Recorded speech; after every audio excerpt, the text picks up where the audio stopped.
예, 안녕하세요. 2026년 2월 25일 예, 갈릴레오 정입니다.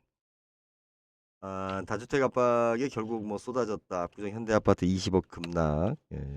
근데 이제 어제 이야기했죠.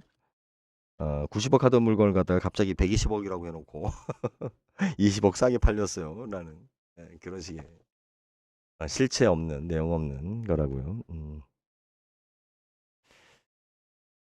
질문이 하나 들어왔는데 예, 이거 이어가겠습니다. 도심 주상복합에 대해 도심 주상복합이 뭐죠?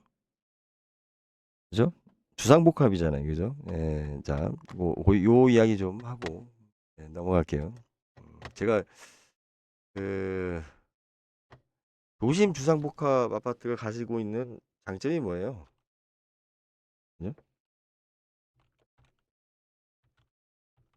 그럼 사업을 볼까요? 장점이 뭘까요? 도심 주상복합. 우리가 이제 이제 주거지를 1종, 2종, 3종 뭐 이렇게 나누죠. 뭐 또 상업지역, 또 주거지역, 뭐 공업지역, 농업지역 뭐 이렇게 해가지고 나누는데 이게 어, 원래 이제 이런 계획형 도시 같은 경우는 근대에 와서 여기 뭐예요? 도시가 이제 막 산업화되고 커지면서 제가 기억하기로는 영국에서부터 시작됐다라고 제가 기억을 하는데 이 장단점이 있죠. 확실히 이제 장단점이 있어요. 장단점이 있는데 지금 이제 우리나라가 가지는 이제 가장 큰 문제는 뭐냐면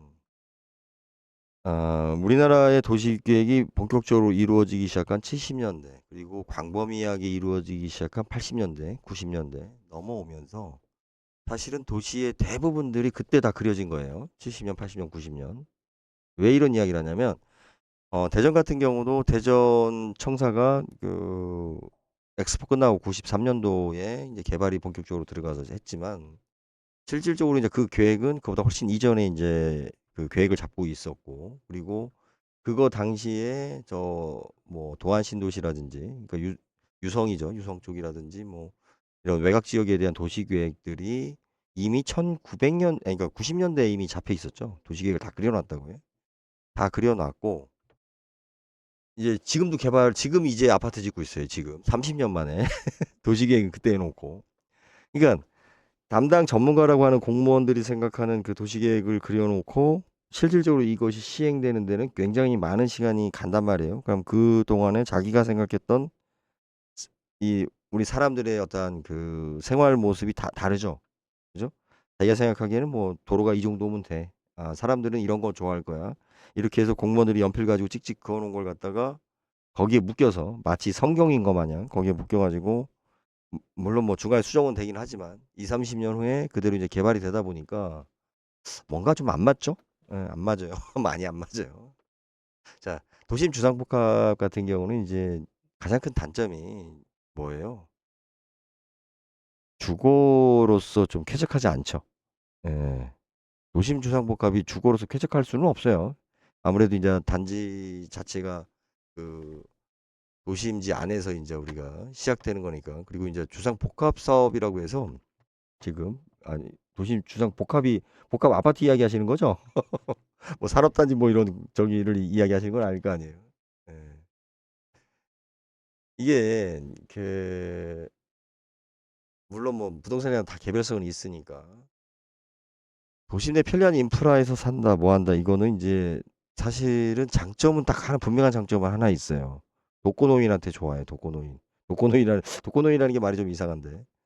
어 그러니까 이제 나이 먹어서 내가 이제 거동하기 힘들 때 산다라고 했을 때는 덜 외롭고 그죠? 도시인들 그러니까 노인들이 종로나 이런 데 그 도심 한복판에서 대회하고 못 떠나는 이유가 그거죠. 외로워서. 우리 시골에 가서 노인들이 산다고 생각하는데 시골에서 노인들 살기 되게 어렵습니다. 일단 가장 큰 게 외로움이에요. 젊었을 때는 시골 가서 살면 좋죠. 예. 그런데 지금 50대에서 60대로 넘어가기 시작하면 외로워집니다. 친구도 별로 없고. 어, 그래서 또 이제 주변에 인프라나 가장 대표적인 게 뭐 우리 병원이잖아요. 그리고 무료 급식도 시골은 안 해요. 도시는 하기야 뭐 그걸 비교하기 좀 어렵겠다. 그래서 이제 문제는 효율성이나 뭐나 이런 건 되게 좋죠. 그래서 이제 저도 개인적으로는 그렇게 권해요. 이제 지방에 있는 사람들은 우리가 이제 실제 근로 시간이 많이 줄고 있잖아요. 그러니까는 지방에 내 집이 있고 아파트가 됐든 뭐 단독주택이 됐든 뭐 지방도 요즘은 단독주택이 거의 없으니까 좀 여유 있게 내가 있고 그 뭐예요? 서울에는 어떤 거예요? 이런 지금 이야기하신 대로 오히려 그 주상복합이나 뭐 이런 걸 좀 편의 위주로 가지고 있으면 내가 뭐 임대 놓기도 좋고 또 내가 거주한다거나 그러니까 효용성 좀 좋죠. 예.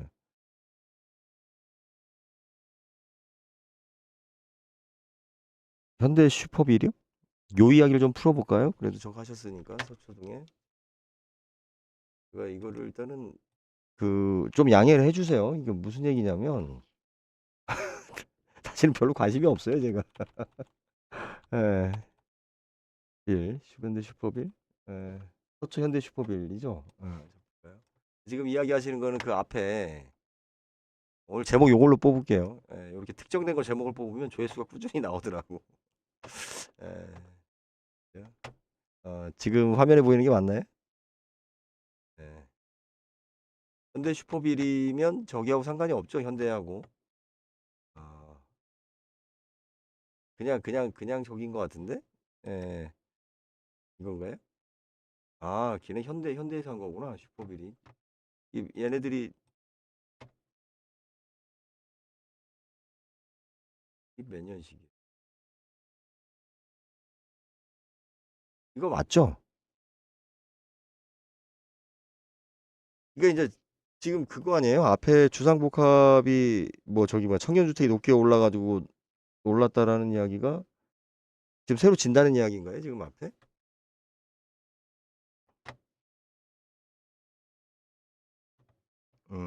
그래요. 이게 지금 갭이 좀 있죠, 지금 제가 이야기하는 거하고. 어, 말씀하세요. KB 시세가 29억이고 최근 실거래가가 29억 8천이고 전세가가 16억이고 최근 실거래가가 17억 5천이에요. 17억 5천이고 매물 평균가가 전세가 17억 5천이고 매매가가 29억 8천. 이거 얼마 보세요? 이게 그죠? 21년에 그 이게 지금 분양 당시가 뭐 한 20억대 했던 건가요? 228이면은 뭐 그 정도 볼 수도 있겠네요. 얘는 우리가 지금 현재 예술의 전당 쪽으로 제가 그쪽은 저도 좀 위치는 대충 알겠는데 어 요것만 한번 제가 지금 확인해 그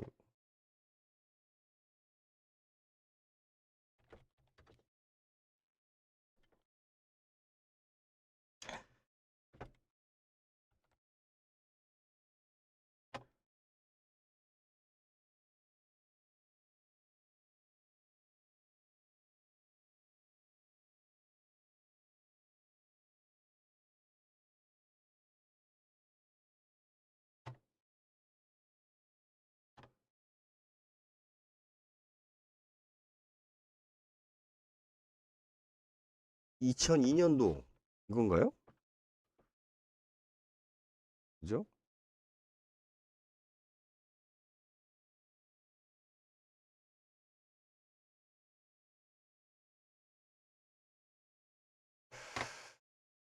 저는 제가 봤을 때는 일단은 좀 시세가 좀 조정이 될 거예요. 시세 조정이 될 건데 지금 이거 보면 여러분들 그 주상복합 같은 경우는 이제 뭐 여러 가지가 있는데 일단 입주하는 사람들의 성향 차이도 좀 있어요. 주상복합 같은 경우가. 그리고 저기 뭐지? 어, 아유, 그 예전에 타워팰리스, 그죠? 타워팰리스 부분이 있고, 근데 여기 이제 아 이게 나무터미널 부지 제가 이걸 참 쉽게 뭐 속단해서 이야기하기는 좀 어려운데, 예. 이건 언제? 24년? 예, 29억에 좀 올렸다. 전세 가격을 좀 봤을 때는 20억대 초반으로 좀 안착되지 않을까요? 이게 4, 5년 전 시세로.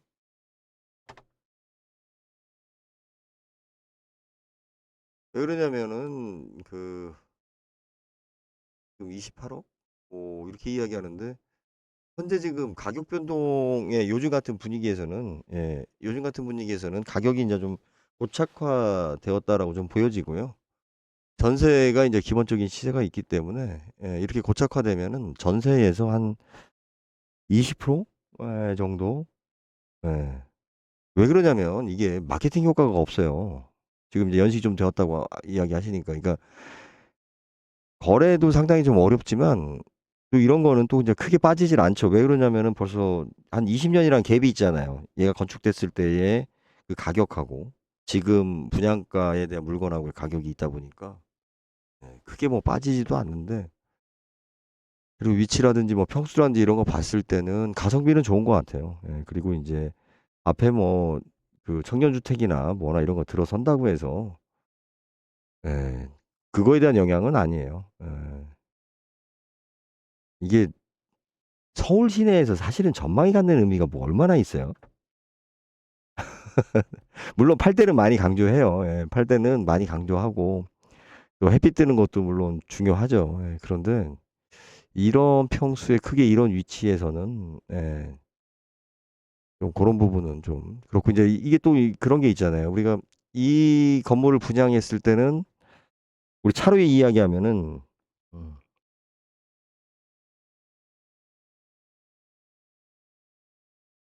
그런 거 관심 없어요. 정치인들 그런 거 관심 없고, 그리고 지금 질문하신 거에 조금 반대로 좀 생각하실 것도 있어요. 예. 그러니까 청년 주택을 늘리는 것이 그나마 나을 수 있어요. 어, 그거라도 옆에 들어와 주는 게 나을 수 있습니다. 예, 이거는 좀 의외로 반전인데, 우리가 예전에 혐오 시설이라든지 거부했었던 것이 이제 우리 지금 고령화 사회되고 사회 자체 분위기가 역전되면서 반대로 이제 유치해야 되는, 거꾸로. 그 대표적인 게 요양병원이에요. 요양병원 같은 경우는 그 2000년도 초반, 그러니까 처음 요양병원 시행되고 이랬을 때 장례식장이야 뭐 이제 장례식장도 문을 닫고 있으니까 뭐 의미가 없고, 요양병원 같은 경우는 굉장한 혐오 시설로 취급을 했죠. 예. 그런데 지금은 집 근처에 요양병원 있는 게 프리미엄이에요. 오히려. 청년주택이라는 게, 강남의 청년주택은 조금 다르죠. 뭘 다르냐면 확실히 여러분들이 좀 생각 좀 바꾸셔야 될 게, 강남의 청년주택이 싸봤자 얼마나 싸겠어요, 비용이. 이제 딱 앞으로 뭐 몇 년 안 남았습니다. 젊은 처자들 볼 수 있는 동네가 좋은 동네예요. 어찌 됐든 젊은 아가씨들이 새댁이 돌아다니고 젊은 남자애들이 좀 시끄럽게 돌아다니는 곳이 살만한 곳이에요. 서울 안에서도. 종로가 왜 그렇게 됐어요? 물론 이제 종로도 이제 제가 종로 이야기를 좀 할 게 있는데, 그 익선동이나 이쪽에. 근데 그쪽은 이제 저 뒤쪽이란 말이에요. 그러니까 사실은 종로에서 먼저 쇠락한 지역이죠. 지금 익선동이니 뭐니 이렇게 종각 이 안쪽으로 뭐 카페 들어서고 찻집 들어서고 이런 곳이 보면 사실은 더 먼저 몰락했던데요. 종로 앞에 그 을지로 사가라든지 뭐 종로 삼가라든지 이쪽보다 그쪽이 먼저 슬럼화 됐는데, 오히려 그쪽이 지금도 산뜻하게 바뀌고 있고 대로변 쪽이 심각하게 지금 슬럼화 되고 있죠. 왜 그럴 것 같아요? 그 이야기도 재밌는 이야기가 좀 있어요. 남들이 모르는 이야기가, 잘 모르는. 그래서 청년주택이 들어서거나 뭐나 그건 뭐예요? 일단 입지적으로 거기가 사람들한테 선호한다는 지역이잖아요. 네? 물론 이제 서울 같은 경우는 땅이 없으니까 뭐 다 저긴데. 그래서 이 주상복합 같은 경우는 거기에 대한 지구 지역 자체가 밀집하게 개발되어 있는 지역이기 때문에 어 만약에 지금 다 지어진 상태, 이제 더 이상 건물이 지을 곳이 없다 그러면 현재 시점부터 슬럼화되는 거죠. 새로 건물을 지을 수 없잖아요. 이게 주상복합이 들어간 지역의 특성이 뭐냐면, 예전에 저기 생각하면 돼요. 우리 저기 뭐야, 아유, 청량리, 예, 청량리 588 뭐 이쪽 생각하면 돼요. 제가 어렸을 때, 아주 어렸을 때 그 초등학교 들어가기 전에 그때부터 제가 청량리 기억을 하고 있는데 더 이상 뭐 아무것도 못 지을 정도로 뭐 시장 들어서고 소위 말해 588 뭐 하여튼 또 그 꽉 찼죠. 꽉 찬 상태를 정점으로 해서 굉장히 오랫동안 슬럼화되다가 이제 갈 때까지 가고 나니까 이제 그 청량리 주변에 이제 그 뭐 롯데백화점인가 뭐 이렇게 재개발하고 뭐하고 이제 이게 진행이 됐던 건데 지금 여기 같은 경우는 그래도 서울에서 이제 무슨 뭐 그렇게 완전히 한가운데는 아니니까 밀집적이 아니니까 여유가 있다는 얘기예요. 그러면 이제 주변 지역에 이제 건물이 지어지고 뭐 새로 사람들이 들어오고 이런 것이 그 상권이라든지 예. 요런 부분들을 그래도 아직 연명할 수 있는 것을 의미하는 거죠. 주변에 아직도 건물을 새로 진다라는 게. 물론 걔가 내 조망권을 가릴 수는 있지만 예, 도시에서 조망권이라는 게 서울에서 특히 뭐 그렇게까지 점점 창문 열고 햇빛 보고 살기가 참 쉽지 않죠. 뭐 그것까지는 되면 좋겠지만 주상복합 지역이라는 게 뭐 한계가 있으니까. 그래서 이거는 그냥 순수한 가성비죠, 가성비. 가성비인데 이제 어떻게 됐든 고급으로 지어진 면적이고 단지기 때문에 내가 상승할 것만 기대하지 않으면 얘는 또 경쟁력이 있어서 크게 안 빠지죠. 근데 이제 지금은 현재 이재명 이 정책으로 쭉 가면 좀 빠질 여지가 지금 충분히 있죠. 전세 금하고 지금 갭이 한 10억 정도 되니까 한 중간 정도에서 거의 정리가 좀 되지 않을까. 근데 이제 뭐 오를 것도 없고 내릴 것도 없고 제가 보기엔 그래요. 이런 단지들의 특성이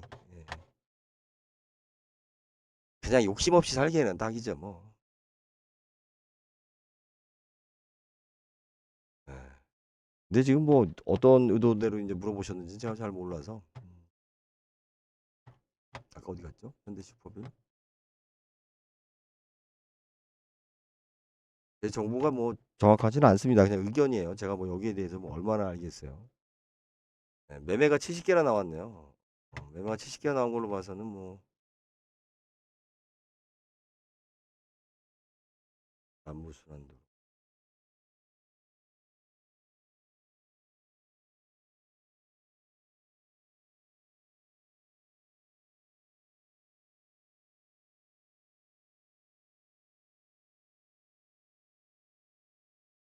최근 18명 방문 매매. 그죠? KB 시세가 29억 2천 조금 좀 야. 그러니까 이게 뭐냐면 지금 전세가 16억에 지금 거의 지금 묶여 있잖아요. 그죠? 전세가 16억에 묶여 있는데 에, 10억 거의 지금 뭐 일반 거래 가격하고 10억 정도 이상 좀 차이가 나는데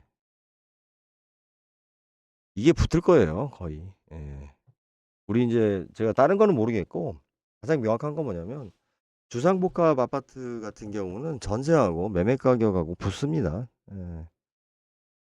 슬슬 전세가 올라가는 것보다 매매 가격이 내려와요. 그래서 전세하고 매매가하고 슬슬 붙습니다. 이거를 연도별로 하고 분위기를 조금 볼 필요는 있어요. 그리고 아까 그냥 막연하게 전망이라고 하셨는데 뭐 그 전망은 아무래도 이제 서울 사람들 관점에서 봤을 때는 거의 이제 이게 오를 겁니까 내릴 겁니까 이 얘기를 하는데 저는 감히 이야기할게요. 이 부분은 오를 가능성은 없어요. 없습니다. 왜 그러냐면 얘가 오르면 그죠? 얘가 오르면 다른 게 먼저 올라요. 문제가 시장이 좋아지고 뭐하고 하더라도 얘가 단지가 그렇게 크지가 않고 예? 그리고 시간이 지나면 지날수록 그 주변하고 경쟁력에서 우위가 없기 때문에 얘가 오르지 않고 주변 단지가 올라도 얘만 가만히 있는 꼴이 돼요. 다만 이제 처음에 지을 때 큰 평수의 고급 단지 고급으로 졌고 뭐 이제 여러 가지 여건이 있겠지만 그러다 보니까 뭐 도시형 생활주택처럼 완전 쓰레기가 되지는 않고 보합세 유지가 일단 강해지겠죠. 그리고 막 그 굉장히 비싸게 지은 아파트는 아니기 때문에 그런 걸 봤을 때는 오르는 것은 기대할 수 없다. 확실히. 그런 생각이 전 들어요. 오르는 것은 기대할 수 없고 떨어지는 것은 뭐 크게 뭐 주변 시세가 원체 세서. 예. 그리고 이게 지금 분양가보다 많이 올랐잖아요. 예. 그래서 분양가로 초기에 들어왔던 사람들은 뭐 별 관심이 없으니까. 그래서 이제 요런 주상복 값들은 제가 지금 요건 정리할게요. 예, 거의 가격이 붙는다. 매매하고 전세하고 가격이 붙는다. 그러면 우리가 봐야 될 게 전세 가격이 그동안 몇 년 동안 올랐느냐. 요걸 좀 살펴보시고요. 만약 전세 가격은 가만히 있고 매매 가격만 올랐다. 그럼 어떻게 되겠어요? 그죠? 매매가가 이제 내려올 수밖에 없죠. 예, 근데 전세가도 올라갔고 매매가도 올라갔다 그러면 둘이 붙는다 하더라도 가격이 전세가와 매매가가 붙는다 하더라도 예, 매매가가 좀 천천히 떨어지겠죠. 예, 근데 만약에 전세가는 가만히 있고 매매 가격만 계속 몇 년 동안 올랐다 그러면 주변 시세, 주변에 이제 새로운 거 분양하면서 그 분위기에 편승해가지고 매매가들이나 호가가 올랐던 거기 때문에 그럼 좀 더 많이 떨어지죠, 가격이. 이제 거기까지는 뭐 진짜 이거를 구매하실 거라면 나중에 이제 디테일하게 한번 보시고 그냥 이것저것 살피는 거라면 그냥 살피시면 될 것 같아요. 어떻게 좀 도움이 안 됐을 것 같아요. 예, 그러니까 전세가가 붙는데, 그죠? 예, 붙는데 이런 거잖아요. 아, 두 개가 이렇게 많이 벌어졌어요. 이게 두 개가. 전세가는 천천히 오르고 매매가는 많이 올랐어요. 이 얘기는 뭐예요? 이건 기대치가 높았다는 얘기예요. 실제 거래가 안 되면서. 실제 수요는 많이 일어나지 않는데. 그러면 내려오겠죠. 예, 얘가 끄는 힘이 크니까. 근데 전세가하고 매매가하고 좀 평행선 비슷하게 이렇게 같이 올랐다. 그러면 어떻게 되겠어요? 전세가 얘가 내려오는 폭이 적다고요. 그죠? 매매가만큼, 그러니까 매매가를 올리는 것만큼 수요자들이 따라왔다는 거잖아요. 그죠? 우리가 매매가는 올랐는데, 그러니까 집주인은 전세 가격을 올려주고 싶은데, 예? 전세가를 그러니까 올리기를 바라는데, 내가 전세가를 올리면 집이 안 나가. 그러니까 전세가를 못 올리는 거 아니에요, 그죠? 그런데 내가 집값이 올랐다고 전세가를 올리면 세입자들이 따라와. 그래도 같이 올려줘. 그 얘기는 뭐냐면 꾸준하게 호응도가 좋다는 얘기잖아요. 근데 이제 문제는 뭐냐면 다른 아파트들도 마찬가지지만 이게 이제 우리가 주상복합 같은 경우 예, 문제점이 이제 주변이 이제 얼마나 개발이 되었는가예요. 주변에 하나도 건축을 안 하고 있으면 이제 끝난 거예요. 더 이상 성장이 끝난 거예요. 근데 내 앞에 건물을 막더라도 그죠? 내 앞에 건물을 막더라도 누가 계속 앞에 자꾸 주변에 난 복잡한 게 싫어. 예전에 햇빛도 잘 들어왔는데 햇빛도 안 들어오고 이 자식들이 건물을 바짝바짝 짓고 동네 주차하기도 좋았는데 시끄러워지고 싫죠. 주민 입장에서 봤을 때는. 그런데 그게 아직 거기에 활력이 있는 거기 때문에 그러니까 성장 동력이 있는 거기 때문에 내 아파트 시세를 지키죠. 그죠? 근데 이제 이거를 내가 거주하는 사람 입장에서 설명하는 거와 내가 그것을 사야 되는 입장과 다른 거잖아요. 그죠? 예. 그래서 아마 조금만 더 떨어져 주면 그죠? 예, 요 갭이 있는데 요 갭이 있는데 요 갭이 좀 줄어들면 예, 서로도는 좋을 것 같아요. 이제 하여튼 뭐 서울이든 지방이든 이게 이제 이런 주거용 집들은 정부 정책에 의해서 흔들리는 거기 때문에 예, 그리고 이제 15억 이상 넘어가는 거는 사실은 예, 통계적으로 움직이는 시세는 아니에요. 예, 그 지역성을 많이 타죠. 예, 누가 마케팅을 어떻게 하냐에 따라서 뭐 안 팔릴 것도 팔리고 막 이러는 것이 이제 15억대 이상의 아파트라고 보시면 되고 제가 이제 계속 그 10억대를 강조하는 이유가 10억대 주변에 있는 아파트들은 원체 물건이 많고 예? 이게 예. 원체 물건이 많기 때문에 바다에 돌을 던진다고 해서 뭐 내가 바다에다가 오줌 좀 소변을 본다고 해서 바다 수위가 올라가진 않잖아요. 그죠? 내가 돌을 던진다고 해서 뭐 새로운 파도가 생기고 뭐 이렇진 않죠. 그러니까 시장이라는 게 그거죠. 근데 거기가 원체 두터우면 두터우면 외부적인 요소에 쉽게 이제 흔들리질 않죠. 그리고 정부 정책이라는 것 자체가 여기를 중심으로 정책이 정해지기 때문에 그래서 아마 이제 물가나 뭐 이런 거 반영해서 조금 더 오르겠죠. 그럼 한 20억대까지는 이제 시장이 이제 좀 더 상향이 되겠지만 제가 보는 관점에서는 뭐 급하지 않은 물건인 거죠. 이런 물건들은 이제 갑자기 뛰거나 갑자기 내리거나 할 요소가 전혀 없죠. 그러니까 주변에 뭐 올랐다라는 소문이 나거나 갑자기 뭐 내렸다는 소문이 나왔다고 해서 이 아파트 단지에 있는 사람들이 뭐 가격을 확 낮춰서 물건을 내놓거나 뭐 소위 말해 내놨던 물건을 걷어들이거나 그러한 규모가 아니에요. 일단 단지 규모가 작고 그러니까 사람들의 관심에서 일단 멀어진 거죠. 언니들한테 관심에서 멀어졌기 때문에. 근데 이제 원체 좀 지평수가 좀 보니까 크네요. 그러니까 지평수가 큰 아파트들은 좀 경쟁력이 있어요. 지구력이 있죠, 지구력이. 왜 그러냐면은 사는 사람들이 지구력이 있어서 그래요. 작은 집하고는 좀 많이 다르죠.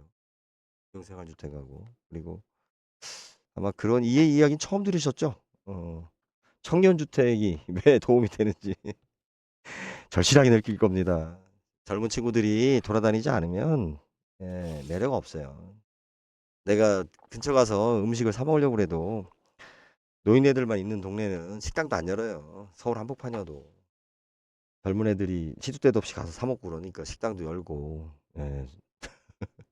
일하는 언니들도 젊고 쳐다보기도 좋고 그런 거지.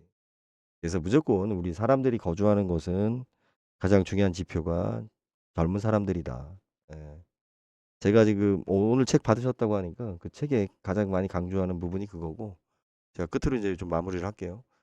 그 제가 그걸 왜 절실하게 느끼냐면 제가 그 한 10년 동안 몇 년 동안 서울에 사무실이 있었죠, 저희가. 그래서 계속 제가 서울과 지방을 왔다 갔다 하면서 그러니까 서울 찍고 대전 찍고 뭐 광주 갔다가 장성 갔다가 뭐 영동 갔다가 뭐 이렇게 이제 그 위아래를 올랐다 내려갔다 이제 이렇게 생활하면서 제가 확실하게 느끼는 게 이 고령화에 대한 부분이 있잖아요. 이 부분을 단순히 예측이 아니라 저는 체험을 했죠. 제가 지금 부모님 때문에 이제 부모님 연세가 있다 보니까 저도 이제 좀 그동안 좀 편하게 지냈는데 아들로서 이제 자식으로서 이제 또 부양에 대한 역할이 이제 그 실질적으로 지금 커지고 있는데 진짜 힘들어요. 가장 힘든 게 부모님 이제 늙어가는 모습 보는 것도 힘든데 일단은 가면 매번 주변에 누구 죽었다는 얘기만 들어요. 예. 사람이 살자고 하는 거죠. 물론 우리가 죽어요. 죽지만 내가 내일 죽는다 하더라도 살자고 하는 이야기를 우리가 더 듣고 싶은 거지. 저는 그렇게 생각합니다. 매일 죽었다는 이야기를 들어요. 매일. 시골이다 보니까 뭐 원체 더 심하긴 한데. 근데 그러다가 서울에 가서 봐도 다 송장들만 걸어 다녀요. 송장들만. 제가 책에 좀비라고 표현했죠. 좀비하고 노인네들하고 차이가 뭔데요? 저는 거의 없다고 봅니다. 그래서 우리 사회가 이렇게 되기 때문에 점점 더 우리가 특히 이제 우리가 그 나이가 지금 전환점이잖아요. 50대. 근데 10년 후에도 우리 나이가 중간이란 말이에요. 문제가. 슬프게도. 60이 또 중간인 사회가 된단 말이에요. 그러면 단순히 우리가 느꼈던 10년 동안의 고령화보다 더 큰 고령화의 분위기를 느끼겠죠. 아시겠지만 이제 느끼겠지만 그 지금 현재 부동산 정책이라든지 많은 그 사람들 그러니까 우리 중위 진보들 중위 진보라고 저는 부르겠습니다. 중위 진보들이 갖고 있는 특성이 그 아는 게 별로 없다 보니까 그들이 안다라는 것은 과거에 공부한 거잖아요. 지가 공부 많이 했다. 이게 얼마나 모질란 소리인지. 그러니까 경직되어 있고 과거에 자기는 사로잡혀 있다라는 거죠. 새로운 걸 모른다는 얘기죠.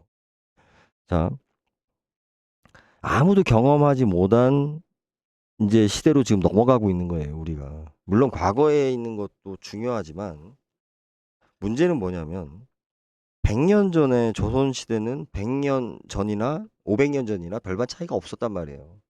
변화 자체가 있긴 있었다 하더라도.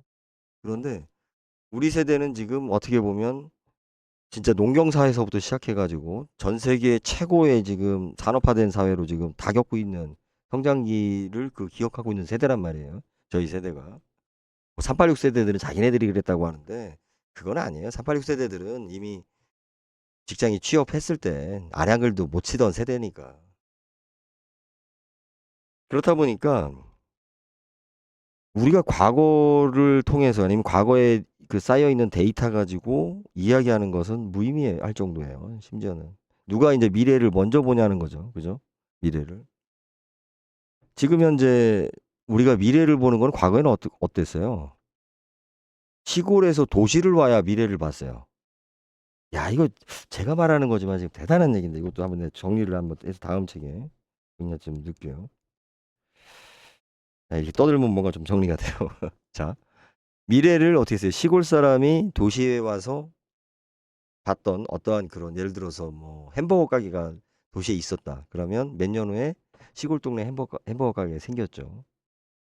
저 같은 경우는 이제 과천에 살다가 이제 시골로 내려가다 보니까 고향으로 내려가다 보니까 큰 집이 이제 과천에 있었기 때문에 예, 매번 이렇게 명절 때 올라오고 방학 때 이제 겨울 방학 때는 항상 서울에 와 있었어요. 예, 여름 방학 때는 이제 사촌들이 시골에 와 있었고. 근데 겨울에 올라와 보면 항상 여기는 새로운 별천지야 나한테는. 근데 이제 몇 년 지나면 이제 저희 동네도 이제 그런 게 생기기 시작하죠. 항상 미래를 보려면 우리가 어떻게 했어요? 갔단 말이에요. 예. 뭐 외국 가면 외국에 있었던 게 몇 년 있다가 이제 우리나라에 들어오고 다 이제 우리는 그렇게 보면서 지금 살아왔단 말이에요. 근데 이제 우리의 정점을 찍고 나니까 우리의 미래는 지금 어디에 있느냐? 자, 시골 사람이 서울에 와서 미래를 볼 수 있겠어요? 아니에요. 이제는 서울 사람이 시골에 와서 보면 상가가 이렇게 몰락할 것이고 집이 이렇게 될 것이라는 게 보여요. 이거 대단한 얘기예요. 제가 지금 저도 이 개념을 그죠? 우리가 이렇게 막 추상적으로 떠들던 어떤 개념들을 자꾸 이제 말하고 글로 쓰고 이러면서 이제 그 함축되고 딱 정리가 되는 건데 도시의 미래는 지금 시골에서 펼쳐지고 있다고요. 그죠? 그거예요. 커피숍에 내가 저번에 어디더라? 무슨 나사렛 대학교? 천안에 나사렛 대학교 앞에 갔다가 커피숍 들어갔다가 나왔어요. 그래서 차 타고서 한참 외곽을 진짜 몇 킬로를 가가지고 거기 가서 이제 진짜 예, 커피 한 잔 마시고 뭐하고 예, 그랬는데 저도 이렇게 좋네요. 제가 지금 막 이게 억지로 방송 분량 이렇게 막 떠들기도 참 그랬는데 댓글 주시니까 서울의 모습은 지금 어디 있냐? 지방에 있단 말이에요. 예. 그것이 몇 년 후에 지방의 모습이 서울의 모습이에요. 이제 우리가 그걸 알아야 돼요. 제가 지금 주상복합 아파트에 대해서 왜 그래도 이렇게 좀 적극적으로 이야기할 수 있냐면 이미 주상복합에 대한 대전이 작은 사이즈의 어떤 증상이 나타났죠. 그죠? 예, 그것이 여기는 이미 나타났고 서울은 아직도 뭐 자기네들이 잘 나간다고 떠들고 있으니까. 근데 몇 년 전부터 서울 쳐다보면서 참 어이가 없더라고요. 예. 그죠? 그리고 이제 하여튼 뭐 그런 부분들이 많죠. 예, 너무 많아요. 예, 너무 많은데 정치라든지 지금 언론이라든지 잘났다고 하는 애들이 예, 우리가 검증된 거. 그러니까 이걸 이기가 되게 힘든 거예요. 그러니까 예수님이 공자나 예수나 저는 이제 지금 제가 갈릴레오 정이라고 이제 자청했으니까 그죠? 음, 그 뭐예요? 뭐, 예. 당시에 그죠? 당시에 어떠한 걸 주장했을 때 그것이 대중적으로 인기를 얻는다? 불가능하죠. 거의 좀. 그것이 좀 앞서고 혁명적이라고 그러면 힘들죠. 그러니까 시간이 지나면 이제 그래 누군가 그런 이야기를 했었지. 또 본인들이 깨져보면 아 이게 아니구나라는 걸 그때 아는 거죠. 그러니까 저희가 지주클럽 모임이 2007년부터 2008년부터 뭐 이렇게 본격적으로 시작이 됐는데 그리고 나서 회사가 2011년도에 만들어지고 이제 지금까지 왔어요. 그러니까 회사 설립만도 15년이 됐는데 저를 기억하고 제가 15년 전에 썼던 책이나 물론 그때 뭐 모든 걸 예측하고 제가 다 맞췄었다 이렇게 얘기할 수는 없었지만 상당히 많은 부분들을 시간이 지난 다음에 저 제가 평가를 받은 거란 말이에요. 계속. 이게 다른 거죠. 지금 부동산계에서 한번 보세요. 15년 전에 떠들었던 놈 중에 지금 생존자가 있어요? 그리고 자기가 15년 전에 했었던 이야기를 다시 언급할 수 있는 사람들이 있나요? 지금 뭐 몇 사람들 요즘 뭐 막 신나가지고 예, 세상 일 자기가 다 아는 것 마냥 떠드는 분들이 좀 계신데 몇 년 후에도 그렇게 같은 이야기를 할 자신이 있나요? 저는 자신이 있어요. 물론 제가 완벽하게 뭐 경험하고 내가 예측하고 내 말을 믿습니까라고 할 수는 없지만 그죠? 왜 저는 그거를 내가 이야기한 것을 누구한테 들은 것이 아니라, 그죠? 내가 끝없이 그 문제를 해결하려고 하는 과정 속에서 내가 확인한 내용들이라서 그래요. 내가 온몸으로 느낀 것들이라서. 이게 전달받은 것이 아니라. 예. 특히 부동산 부분에서는 그래서 제가 좀 자신 있게 이야기하는 거고, 부동산 경매 같은 경우는 제가 이제 지금 책을 낸 이유가 이제 거기 좀 정확하게 설명하기가 좀 어려운 부분이 좀 있어요. 있는데 이제 차차로 제가 이제 두 번째, 세 번째 책을 내면서 이제 진행을 하겠지만, 부동산 경매는 딱 정해져 있어요. 예. 딱 그걸로 다 모든 게 끝이에요. 부동산 경매는. 근데 이제 그거를, 그죠? 그러니까 내가 달에 가는 방법과 로켓이 어떻게 만들어지고 뭐 이런 걸 다 한다 하더라도 그것을 만들 사람이 있어야 되는 거죠. 또 밥 안 먹고 할 수는 없는 거니까. 예. 그러니까 지금 이제 제가 지금 그걸 설득을 하는 거죠. 예. 그러니까 내가 만들 능력은 있는데 무엇을 만들지 모르는 사람과, 내가 무엇인가 만들 수 있는데 만들 여건이 안 되는 거와, 자, 이 차이죠. 그죠? 근데 특히 한국 사람들은 이게 착각하는 게 뭐냐면, 이렇게 제가 뭐 강의를 하고 뭐 이야기를 하면 좀 주워 듣고서 이제 지도 안 돼. 나중에 지나면 지가 더 잘 안 돼. 예, 금방 바닥이 보이죠. 그래서 저는 이제 그 대표적인 게 그 비트코인이 그렇다고 봐요. 암호화폐 가지고 수없이 떠들었던. 그러니까 비트코인의 암호화폐에 대해서 내가 투자를 했거나 몇 년 정도 이렇게 잠시나마 믿었다라고 하면, 예, 딱 아셔야 돼요. 예, 본인이, 우리가, 예, 내가 이 식견이 어느 정도 수준인지, 특히 그런 경제 시스템에 대해서 내가 얼마나 수준이 낮은지를 알아야 돼요. 이거는. 아니, 그 사람이 다른 건 다 뛰어날지 모르지만 우리가 되게 고도화된 사회잖아요. 그러니까는 어떤 사람이 이것도 잘하고 저것도 잘하고, 이건 말이 안 되는 거예요. 지금 이재명 대통령이 마치 그 일반 대중들한테 그렇게 추앙을 받는데, 제가 이제 그 얘기는 조심스러우니까 천천히 하겠습니다. 천천히 하겠는데, 어떠한 한 분야를 잘하는 사람은 있어도, 그죠? 모든 것을 잘하는 사람은 현대사회에서 있을 수가 없어요. 예. 리더십이 있으면, 리더십도 있고 인성도 좋고 대인관계가 좋아요? 있을 수 없어요. 예. 테토남이라고 그러죠. 남성미가 강할수록 또 여자들한테 또 이렇게 막 애교 안 돼요. 아니, 몸이나 마음 자체 근본에서 안 된다니까요. 집사람이 뭐 저한테 이제 항상 지적하는 게 뭐 그런 건데 안 돼요. 저만 해도 뭐 저는 그렇게 거칠다고 생각하진 않지만, 예, 아직도 난 오토바이 보면 심장이 뛰고, 예, 도저히 뭐 여건이 안 돼가지고 번호판은 반납했지만 아직도 창고에 있어요. 어제 또 어머님이 저놈의 오토바이 언제 갖다 버리냐고 그러는데, 예, 아직도 그 자켓, 오토바이 탈 때 자켓하고 헬멧하고 아직도 보관하고 있어요. 예, 타고 싶단 말이에요. 아직도 가슴이 뛴단 말이야. 예. 그런데 그런 저한테 예를 들어서 어, 다른 모습을 기대한다? 안 되죠. 예, 안 돼요. 그러니까 되게 보면 여자들이, 제가 요 이야기 계속 할게요. 여자들이 되게 보면 좀 그렇게 많이 생각을 해요. 그러니까 남성스러운 남자가 또 자상한 남자. 그러니까 뭐 마트 가서 이렇게 카트도 끌고 다니고, 자기 이렇게 그 여자도 잘 비유 맞추고 뭐 하고. 아유, 제가 그 최민수 씨 보면서 많이 느끼는데, 에, 안 됩니다, 안 됩니다. 예, 다만 그냥 최대한 맞추고 사는 거지. 안 돼요. 능력도 마찬가지예요, 능력도. 그러니까 뇌 구조가, 우리 뇌가 저 같은 경우는 평생을, 예, 평생을 앞에를 안 보고 사는 놈이기 때문에, 항상 옆만 보고 뒤만 보고 살았기 때문에, 예, 세상을 그렇게 보고 살았기 때문에 어떠한 문제나 내용이 왔을 때, 그죠? 항상 이렇게 삐딱하게 보죠, 삐딱하게. 습관상. 아무리 정상적인 것도 좀 긍정적으로 바르게 봐야 되는데 항상 좀 삐딱하게 보죠. 반면에 이제 저는 집사람하고 이제 그런 건 완전히 또 극과 극인데, 뭐 그러니까 또 같이 사는 것도 있겠죠. 예, 있는데 제가 느끼는 게 그거예요. 제가 집사람 딱 보면서 전형적으로 이렇게 그 왜 공부 잘하는, 예, 사람. 예. 음.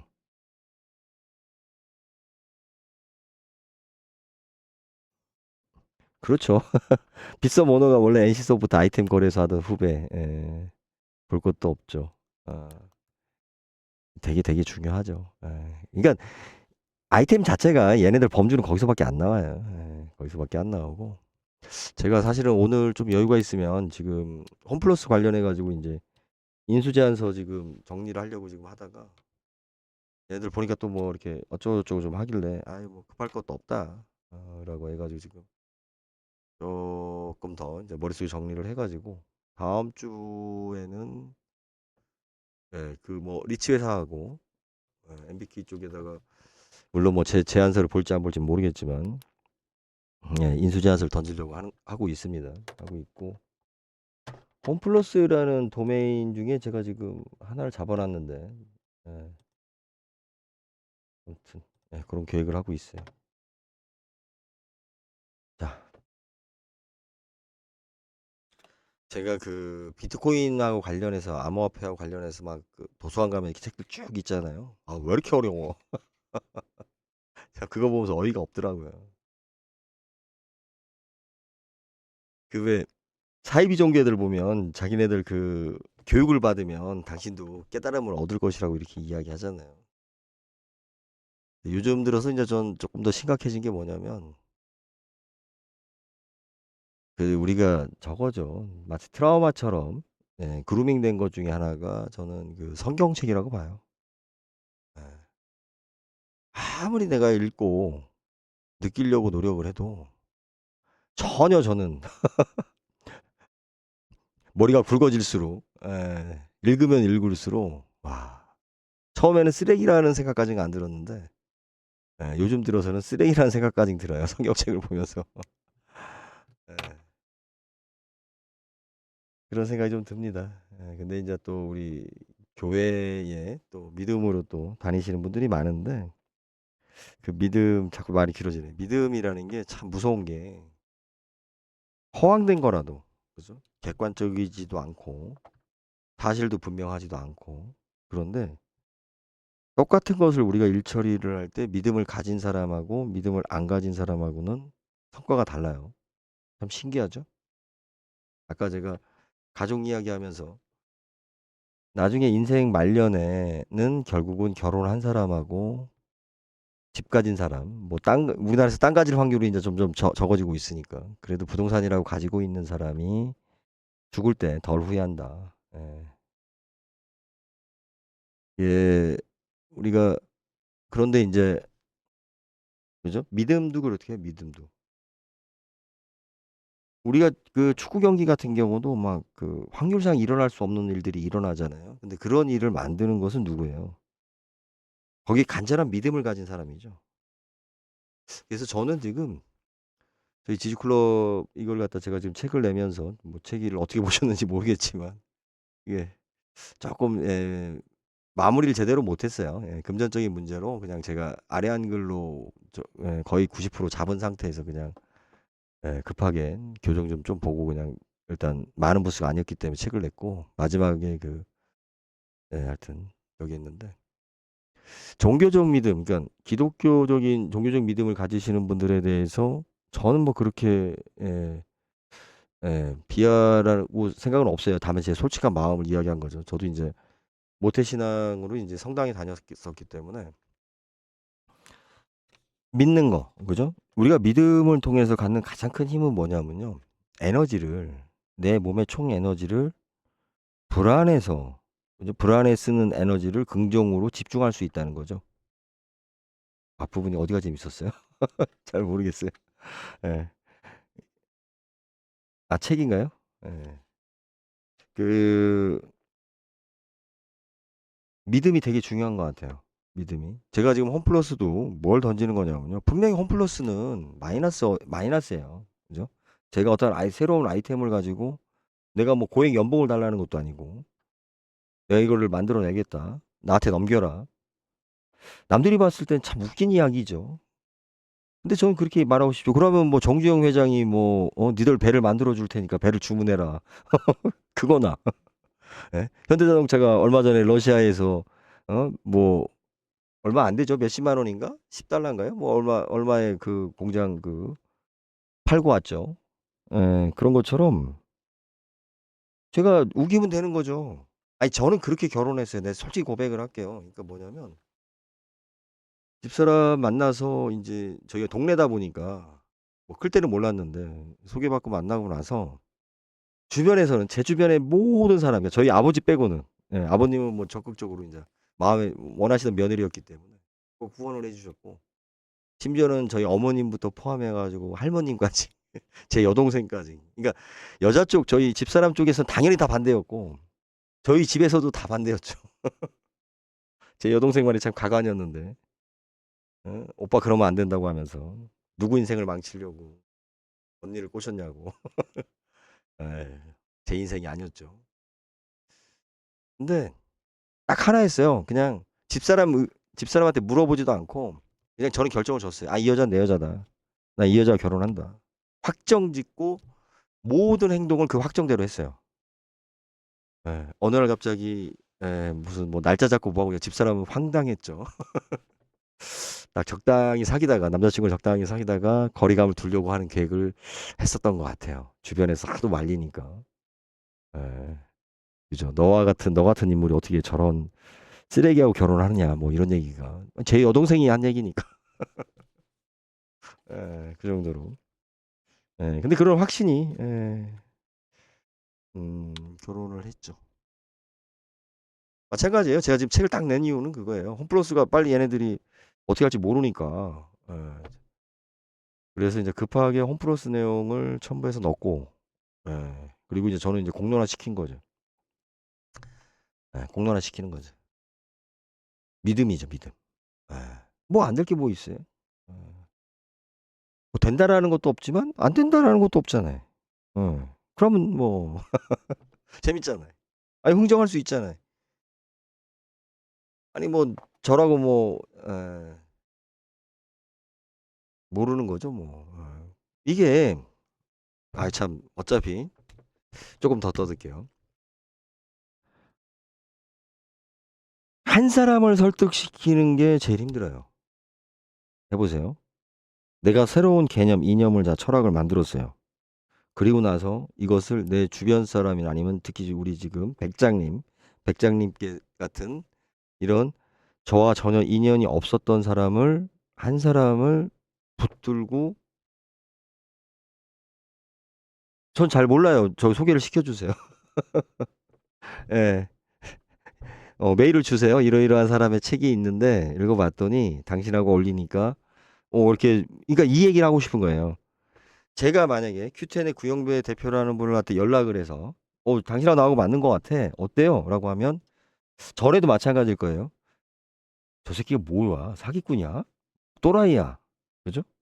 그런데 우리 백장님이 예를 들어서 뭐 그 구영배 대표를 아시는지 안 아시는지 모르겠는데 내가 간접적으로 이 사람에 대해서 이렇게 지켜보고 뭐 하고 저에 대해서 평을 하고 나서 "자 당신하고 해 보면 좋을 것 같습니다."라고 했을 때는 다르죠, 전파력이. 이거예요. 부처님의 말씀을 일반 대중이 못 알아들어요. 제가 부처라는 얘기 아니고. 그러니까 제가 지금 이 책을 내면서 지금 유튜브 이 마이크를 잡으면서 딱 목표를 잡은 게 뭐냐면 그거예요. 처음에 한 사람을 저를 전혀 모르는 한 사람을 설득시키는 게 가장 나를 두렵게 했었던 부분이에요. 힘들게 했었던. 그런데 자 기존에 물론 가장 힘들었었던 거는 집사람이죠. 예 저희 집사람이 저에 대해서 20년 동안 실망을 하다가 갑자기 저를 믿겠어요? 예. 우리 집 아이들은 제 책을 안 보려고 그래요. 아들 녀석이 한 150 페이지 한 3분의 1, 4분의 1을 3분의 1을 읽더라고요 되게 빠르게. 그래서 "뭐냐?" 그랬더니 예 재밌대요. 처음에 좀 이렇게 막 읽다가 나중에는 얘가 그러더라고요. 딱 제목을 보면 '아 우리 아버지가 이러이러한 얘기를 할 것 같아.'라고 펴 보면 80%가 맞대요. 이게 무슨 얘기냐. 하도 제가 떠들었던 이야기들이라 흥미가 없는 거죠 미리. 스포일러가 된 거죠. 그리고 이제 제 주변에 있던 분들 몇 분들 중에 두려웠어요. 계속 이야기를 할 때 나는 얘기를 하지만 진짜 두려웠어요. 근데 뭐 대부분은 냉소적으로 보는데 에 생각지도 않았던 분들이 응원을 해 주고 또 이렇게 지금 오늘도 이거죠. 이게 뭐예요? 코로나 바이러스가 딱 퍼지기 전에, 그죠?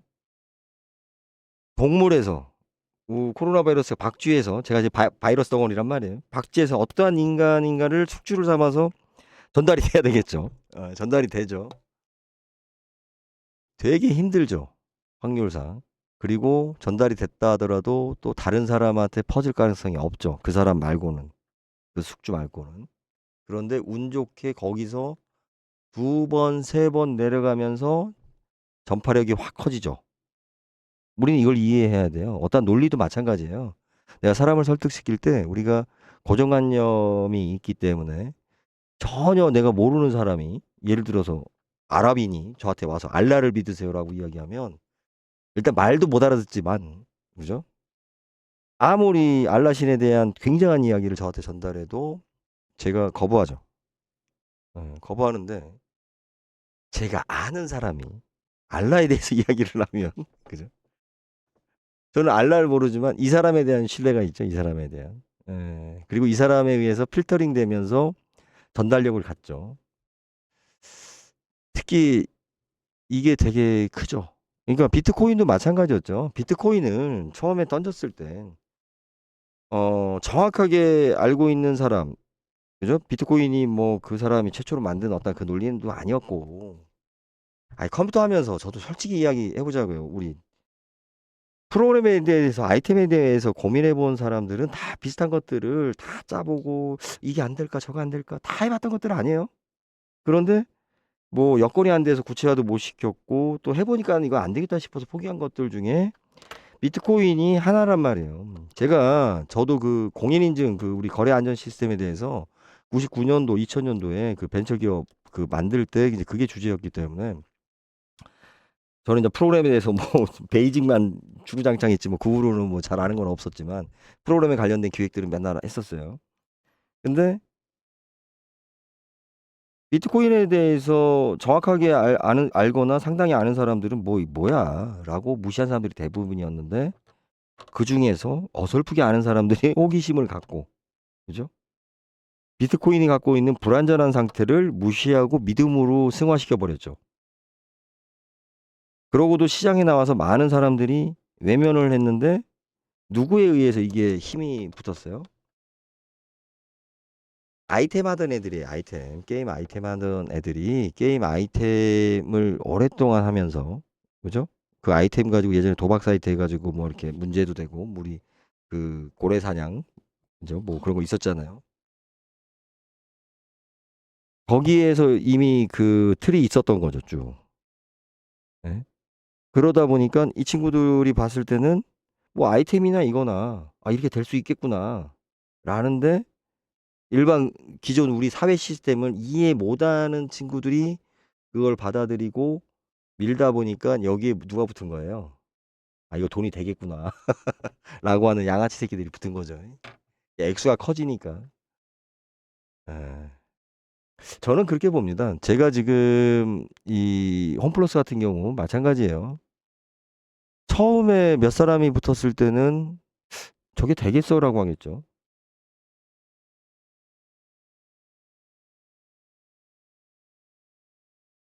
하여튼 뭐 길이, 이게 내용이 짧아서 잘 모르겠고요. 아무튼 저는 지금 일단 그 제가 그 책 주부에 있는 것처럼 홈플러스는 진행을 할 겁니다. 진행을 하는데 안 돼도 상관이 없어요. 예. 예, 그렇죠. 그거예요. 예수가 바울처럼 이야기하면 안 돼요. 그러면 예수님의 권위가 안 서. 그렇게 말하고 싶지만, 그죠? 이거 물건 팔 때도 똑같아요. 영업사원이 중요한 이유가 뭐냐면, 영업사원은 물건에 대해서 100% 정확하게 알면 영업 못 해요. 자동차 잘하는 사람이 자동차 영업 못 해요. 자동차 잘 안다고 떠드는 친구가 자동차를 파는 거지. 그게. 말면 말 못 해요. 왜? 좋은 점도 있지만 단점을 알잖아요. 그리고 알면 알수록 내가 궁금점을, 그러니까 자신이 없어지죠. 저도 마찬가지예요. 제가 15년 전에 책을 낼 때하고, 제가 이 유튜브 마이크 잡기가 왜 힘들었냐면, 지금도 상당히 불편한데, 15년 전에 내가 무지했을 때하고, 인생의 어떠한 그 쓰라린 맛을 겪으면서, 자, 오면서, 그죠? 지금 느끼는 건 제가 뭐예요? 예. 진짜 마지못해서 하는 거예요. 저도 이거 지금. 예. 두렵지만 그때보다 훨씬 더 두렵죠. 근데 그때보다 더 절박하니까 다시 하는 거죠. 예. 그래서 제가 배운 게 겸손이에요. 예, 겸손이에요. 예. 뭐 겸손은 힘들다. 예, 어떻게 보면 참 마초적이고 힘있어 보이긴 한데 예, 막 가겠다는 얘기죠. 예. 막 가겠다는 얘기예요. 그거는 30대 40대 할 얘기고 50대 60대가 막 가겠다고 늙어가는 사람이 하면 안 되고 그래서 지금 정확하게 우리 백장님이 예, 지적한 것처럼 그거예요. 예. 그런 거잖아요. 우리 공자도 그랬고 뭐 석가도 그랬고 항상 그 전파하는 사람 따로 있고 만드는 사람 따로 있죠. 그래서 저도 제가 제 책을 재밌어요, 좋아요라고 하는 것이 얼마나 힘들겠어요. 예, 힘들어요. 이 책이 책 그 비난받는 것도 힘들고 평가받는 것도 힘들어요. 진짜 힘들어요. 막 마음이 막 콩닥콩닥거려요. 이렇게 보여주는데 예, 상대방이 표정 보면서 막 걱정스럽죠.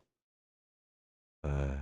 15년 전에 책 낼 때는 그런 생각 하나도 안 들었죠. 야, 내가 책 냈어. 야, 봐봐. 야, 씨, 야, 내가 책 냈다, 야. 야, 나 이런 사람이야, 막. 주변에서 막 비웃도 막, 뭐 이런 거 하나도 안 들리죠, 막. 근데, 예, 이게 50이란 나이가 확실히, 예, 그런 것 같아요. 그리고 일단 사람은 주머니에 돈이 없으면 의기소침해져요. 예, 꿀려요. 제가 마누라한테 왜 밀리는데, 아직도. 저는, 예, 그렇게 집사람한테, 지금도 제가 기회만 되면, 예, 집사람 휘어잡으려고. 예, 그런 입장인데 예, 집사람이 알죠. 제가 돈이 없다는 걸 알기 때문에 예, 집사람이 저한테 막 그 갑질을 해요.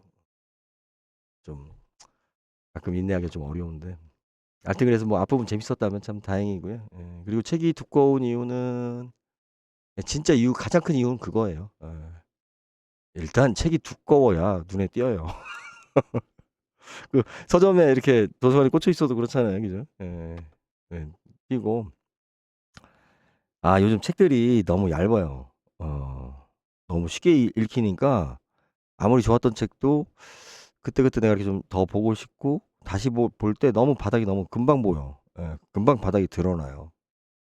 그래서 저도 이거 책 낼 때 좀 주변에서 딱 반으로 줄여라. 막 주변인들이 막 그랬는데, 예, 소위 말해 이제 출판업계에 있는 분들이 반으로 줄여라 막 이렇게 얘기했는데, 무시했어요. 예, 무시했고. 이번에도 사실은, 예, 그 편집하고 전체적인 출판을 도와주기로 하신 분이 갑자기 이제 예, 응급실로 가셨어요. 지금 이제 수술을 어떻게 하셨나 모르겠는데 저희 회원분들은 아시는데 그래서 마지막에 마지막을 못 한 거예요. 지금 그 책을 보면 교정도 많이 빠졌어요. 예. 그래서 또 그런 거에 민감하신 분들은 교정이 제대로 안 된 거에 대해서 맞춤법이랑 교정 안 된 거에 대해서 또 되게 불편해하시는 분들도 있는데 예, 그냥 눈 딱 감고 뻔뻔하게 출판을 한 거죠. 그러니까 마지막 교정을 해주기로 하신 분이 예, 응급실에 실려가시는 바람에 예, 갑자기 그래서 지금 이제 수술하신다고 하시니까 끝나고 나면 이제 뵈야 되는데 그분이 "정 대표 성격 아는데 책 내지 마. 내가 마지막 저기 할 거야. 어 빨리 보내."라고 했는데 제가 말을 안 듣고 책을 냈어요. 예. 그때는 이제 응급실 가실 거는 제가 몰랐고 예. 그분이 인제 하여튼 예, 그래서 마지막 교정이 안 된 책이에요. 그러니까 마지막 편집 교정이 안 된 책입니다. 예, 근데 그냥 냈어요. 예. 못 견디겠더라고 제가. 힘들어서. 예. 그 두려움에 힘들어서 왜 그러냐면 이게 이제 부동산 경매를 해 보면 그래요. 이게 참 어려운 게 뭐냐면 아유 그 뭐 부동산 경매가 도박 못지 않아요. 이게 심리적인 압박이. 이게 의뢰를 받거나 내 걸 직접 하거나. 예. 그래서 그 하는 일에 비해 에너지를 많이 쓰죠. 근데 인제 홈플러스가 지금 어떻게 됐든 법원에서 뭐 회생 신청을 받아준다 안 받아준다 이 지랄하지. 또 이렇게 그냥 내가 책 다 준비해 가지고 냈는데 뭐 홈플러스가 정리가 됐어. 그럼 난 뭐해 이게. 예. 그래서 최소한도 홈플러스가 결혼식 올리기 전에 그죠? 약혼자가 있든 없든 뭐 그건 상관없고 공식적으로 결혼식 올리기 전에 아, 저 여자는 내 여자다라고 빨리 내가 소리라도 한번 질러봐야지 하고 해서 아, 막 급한데 예, 계속 이제 편집을 해주겠다라고는 하시고 예, 그러다가 하여튼 여의치도 않고 뭐 제가 금전적으로 여유도 없다 보니까 그냥 아유 뭐 제가 돈도 그래도 최소한의 인사를 좀 해야 되는데 그렇게 또 챙겨줄 수 있는 입장도 못 되고 아이 모르겠다 하고 그냥 예, 인쇄했습니다. 그냥 인쇄했고 그래서 조금 불판이 좀 거칠어요. 예, 요즘 스타일에 맞지 않게. 음, 그래요. 아유 우리가 뭐 네 분이나 들어와서 보고 계시네. 예, 아이서 덕분에 우리 백장님 덕분에 제가 그 기억력이 단어 기억을 못해요. 이건 뭐냐면 이름 기억을 제가 굉장히 못합니다. 제가 어느 정도 중증이었냐면요. 집사람을 첫눈에 반해놓고 집사람 이름 외우는데 그죠? 8월 달에서 12월 달까지였으니까 4개월 걸렸어요. 아, 물론 이제 그때 이제 군대 제대하기 막 전에여라서 뭐 만났던 게 아니고 8월 달에 만나고 12월 달에 다시 만날 때까지 집사람 이름이 외우고 외워도 잘 안 외워지더라고. 하여튼 뇌가 좀 저도 이상해요. 편향돼 있어서 머리가.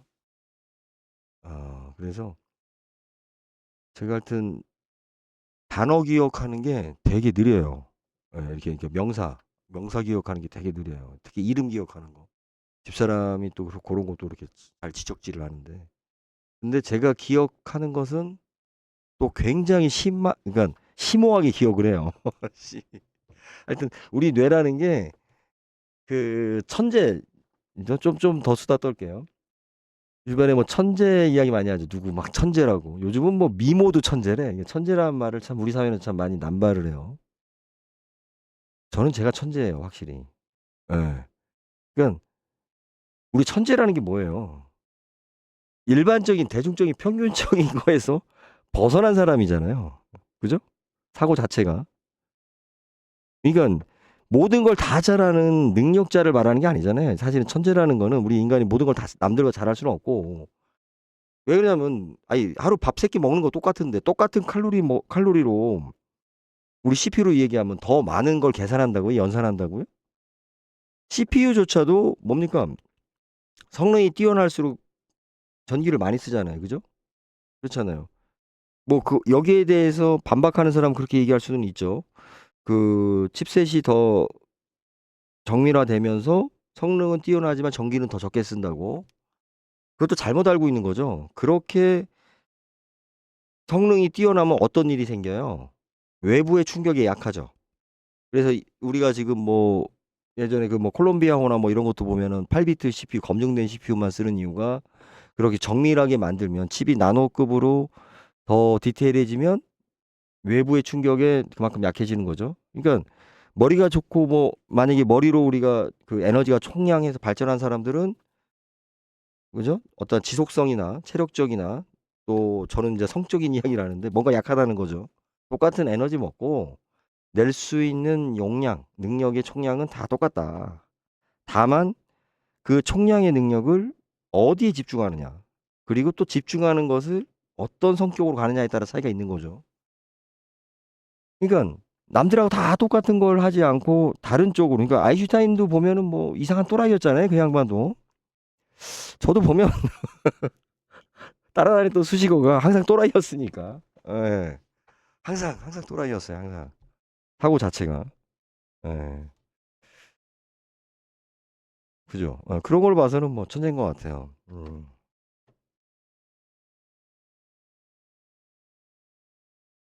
그래요?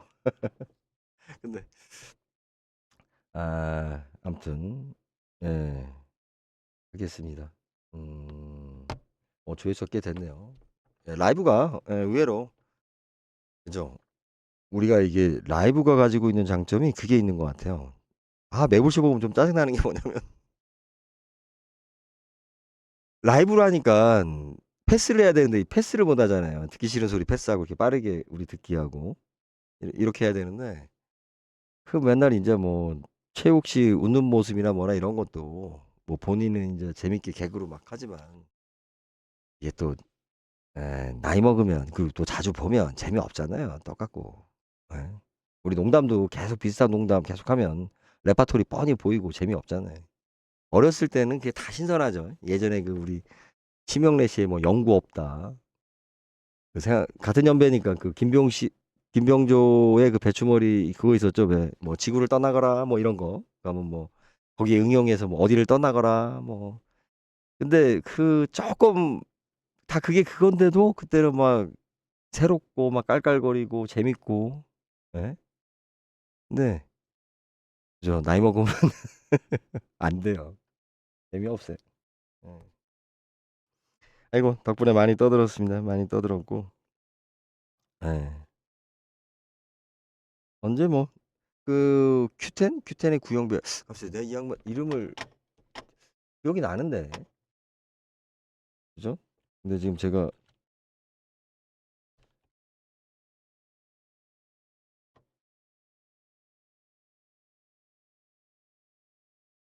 지마켓 근데 가만 있어봐 그죠 왜 이렇게 익숙한가 했네 예. 근데 이분이 지금 뭐죠? 아까 왜 그게 나왔죠? 여기 누가 이렇게 나왔죠?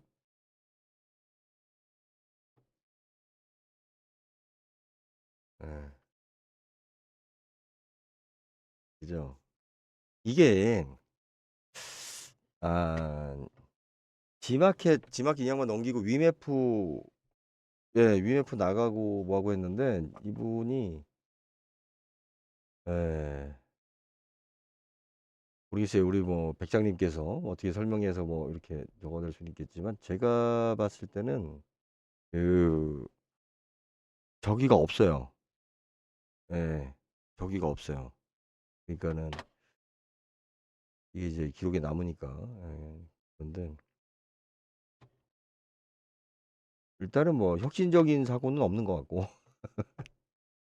예, 제가 봤을 때는. 예. 그 중간에 그걸 이해하실 수 있을지 모르겠네. 거기 보면 제가 그 특허 낸 거 하나 그 원문 이러고 이제 저기에서 올려놓은 게 있는데. 예.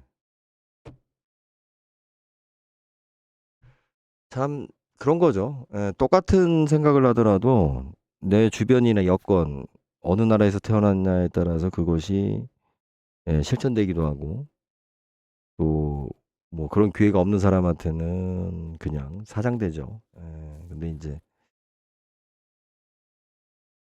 아니 그러니까는 그 모르겠어요. 모르겠어요. 뭐 저야 뭐 지금 이제 힘을 모아야 되는 상황이니까 뭐 이제 그러니까 힘이 되겠죠. 왜 크게 판을 벌렸던 분이니까 한번 나름대로의 그 저기도 있고.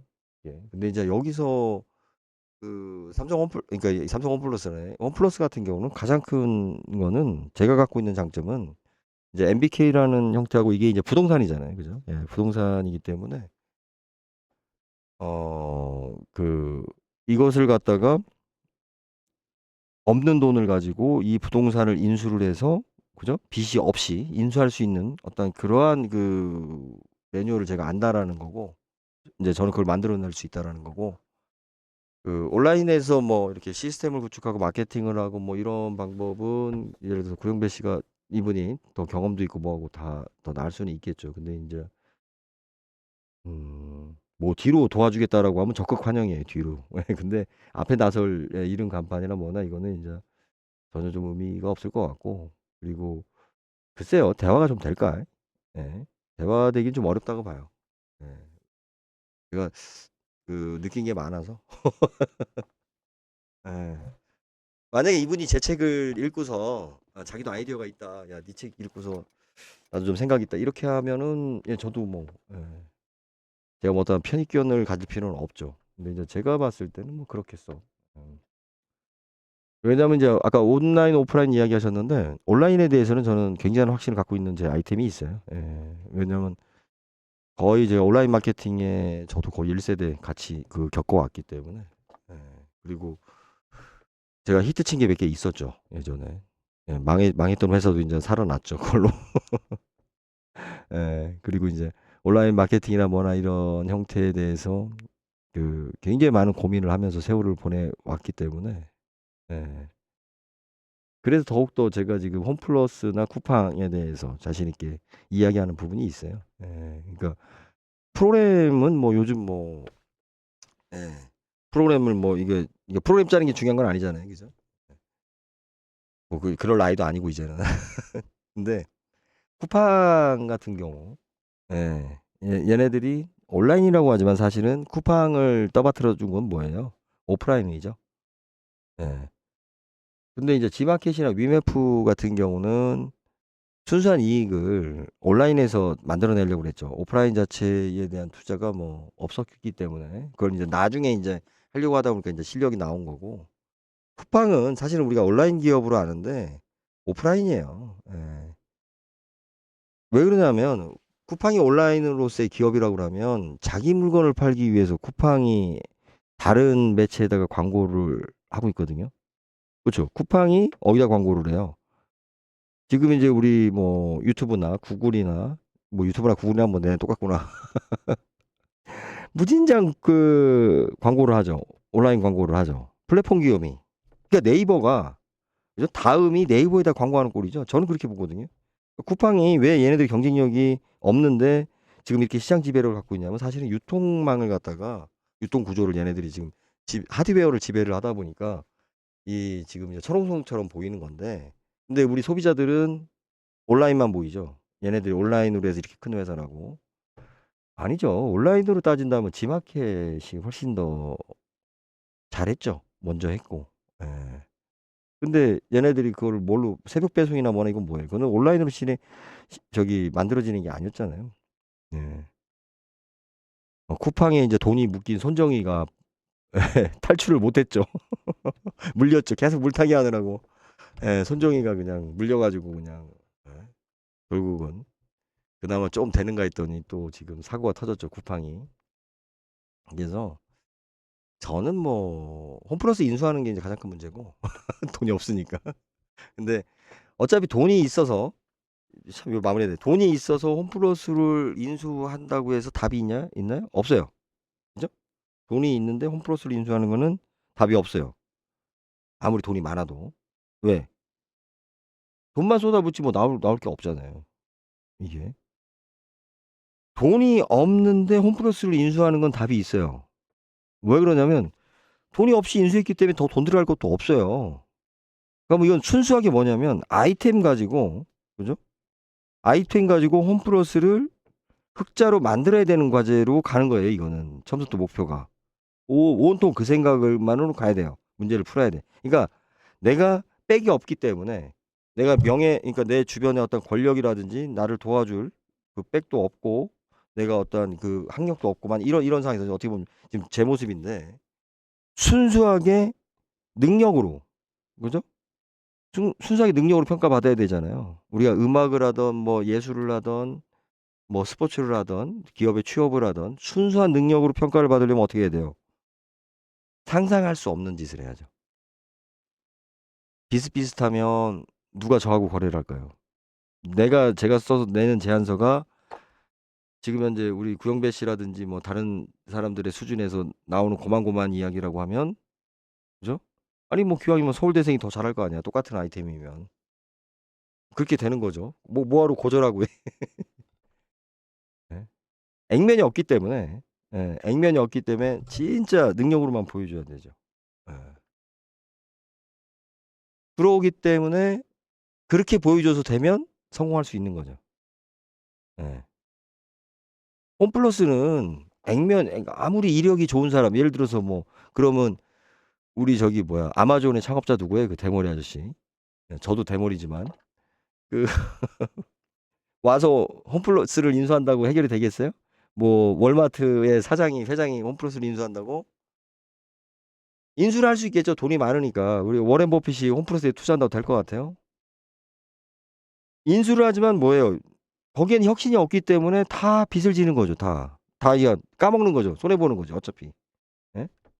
그러니까 죽어가는 나무에다가 별 지랄을 해봤자 나무는 죽어요. 죽어가는 나무에다가. 예?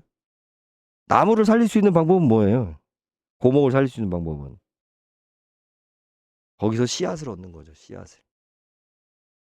씨앗을 얻는 거죠. 씨앗만 가져오면 되는 거예요. 그 고목 자체를 그 죽어가는 나무를 살리려고 지랄 연병을 해봤자 안 돼요.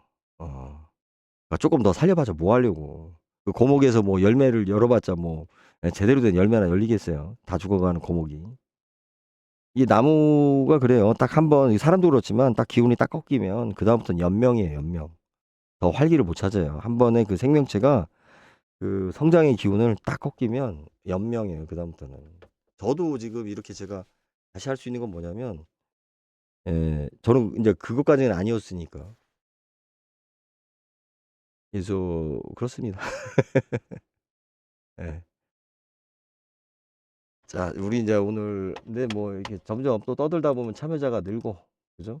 에, 그렇게 되면 이제 신뢰도가 높아지는 거죠. 이제 그 책에 제 책에 신용과 신뢰에 대해서 제가 좀 떠들어 놨죠, 많이. 그러니까 우리가 홈플러스를 인수하고 이게 진짜 될 거냐라는 거는 네가 신용이 있어 홈플러스 인수할? 제가 만약에 워렌 버핏이라도 그럼 홈플러스 인수 안 하죠. 그거 내 돈 갖다 날리는 돈인데. 누가 뭐하러 인수해? 돈이 많아도. 안 하면 손해를 안 보는데. 근데 제가 홈플러스를 인수할 수 있는 거는 저는 신용은 없지만 나는 신뢰를 이야기하는 거잖아요. 내가 그 만들 수 있는. 그러면 뭐하러 홈플러스를 인수하려고 그러는데 스토리가 되잖아요. 특히 한국 사람들 그런 거 좋아하잖아요. 그죠? 예. 야, 우리 그 다 얼어붙었고 다 죽었는 줄 알았는데 씨앗 하나가 싹을 탁 틔워요. 얼마나 감동이에요. 이 씨앗을 밟을 수 있겠어요? 예? 처음에 싹 틔우기가 힘든 거지 싹을 딱 틔우고 나면 그 다음부터는 얘는 이제 천적이 없는 거죠. 천적이. 원래 외래종이 그렇잖아요. 새로운 종이 나타나면 처음에는 거기에 현지에 정착할 때 어렵죠. 굉장히 어렵죠. 아까 제가 바이러스 이야기했지만 하지만 딱 한 번 정착이 되면 이제는 뭐 못 막죠. 못 막죠. 못 막습니다. 그죠? 제가 오늘 저 백장님을 제가 지금 우리 교단에 지금 입단을 시키는 어, 그런 거잖아요. 진짜 내용이 없다면 한 사람을 설득을 못 시킨다니까요. 한 사람도. 아까 그 얘기하다 지금 말이 길어졌는데 자, 제가 왜 이렇게 지금 말이 많냐면 원래 말이 많지만 제가 얼마나 답답했겠어요. 예. 그러다 보니까 책이 10권이 된 거예요. 10권이 원고가. 와, 되는 일은 없지. 막 속에서 불글불글 끓지. 제가 제로에서 0에서 1을 만드는 것이 힘든 거죠. 우리 특히 디지털이 그렇잖아요. 디지털이. 아날로그는 재료가 많이 들어가지만 우리 디지털은 복사가 무한대잖아요. 중요한 것은 0에서 1을 만드는 게 힘든 거지. 1에서 1이 100이 되고 1000이 되고 만이 되고 1억이 되는 거는 힘든 일이 아니에요. 왜? 검증이 됐잖아요. 일단 만들어진다는 게. 그죠?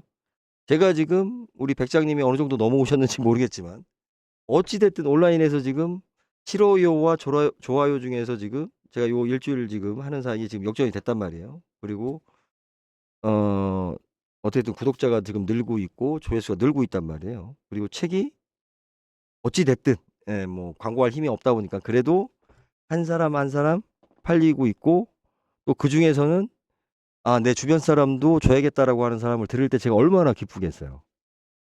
그거 되게 힘든 거예요. 요즘 누가 책을 사? 책 사는 것도 힘들고 그 책을 읽는 건 더 힘들고 읽은 다음에 다른 사람한테 이거 좀 그래도 읽어보라고 해보고 싶다라는 마음이 든다라는 거는 지금 얘가 몇 권이 팔린 게 중요한 게 아니라 바이러스로서 확장성에 대한 검증을 제가 지금 하고 있는 거잖아요. 제가 오늘 울었거든요. 나이 50 넘어서 참 울었다는 얘기가 나 진짜 서러워서 참 이게 시골 노인네들이 말을 험하게 해요.